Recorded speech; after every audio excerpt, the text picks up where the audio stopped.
See if you can spot what technology from a mechanical clock is also found in the game of Mousetrap.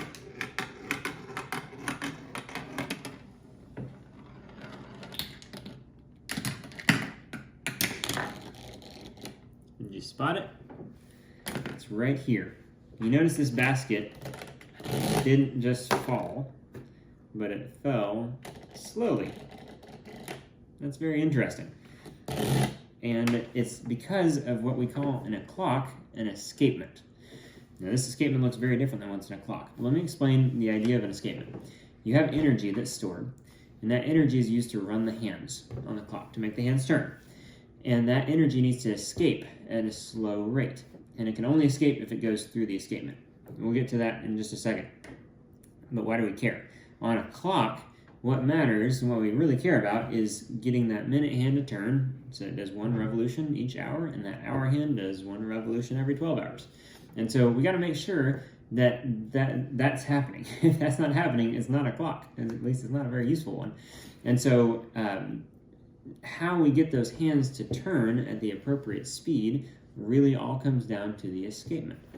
And so let me show you what that looks like in a clock.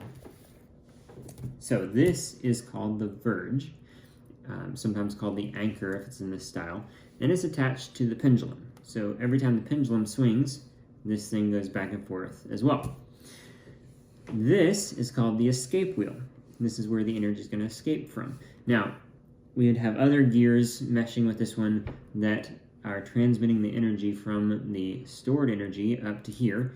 And so if you had a spring or a weight or something like that, the gears would send that torque and that energy up into here. And so this would be the last gear in the gear train for the time in a clock. Now, the issue is this gear cannot turn because this tooth right here is hitting this pallet on the verge. And so the only way for the energy to escape from this wheel, i.e. for this wheel to be able to turn, is if the pendulum swings and frees up that tooth. But then it stops here because it hits this pallet with this tooth. And then as the pendulum swings back the other way, now it frees up the teeth so it can turn again, and so on and so forth. And so that energy can escape, but it can only escape if that pendulum is swinging, and we can control exactly how fast it escapes by how long that pendulum is, which dictates how fast it swings. And so the hands are indirectly attached to this escape wheel. And so if we can control how fast that escape wheel turns, then we can control how fast the hands turn. Now, it looks a little different in this game, but essentially imagine this escape wheel, but torn and stretched out into a straight line. And so instead of these teeth going around in a circle, you have the teeth going like this in a straight line on either side of the stick. And instead of a pendulum, you have this guy right here, and this basket kind of acts as a pendulum in a sense as well. And we'll show you a slow-mo in just a second. But what's going to happen is this basket falls, but it can't actually fall straight down because the hole in this basket is smaller than the width of these teeth.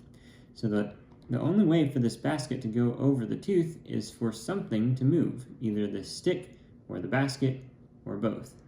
And so it's going to bounce back and forth.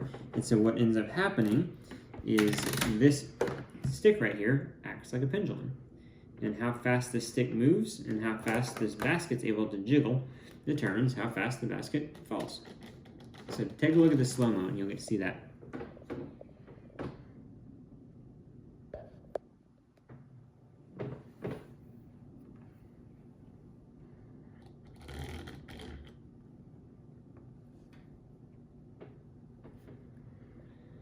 I have mad respect for the guys who designed this game. It's pretty incredible that they're able to create a linear escapement. Now, why does it need to have a linear escapement?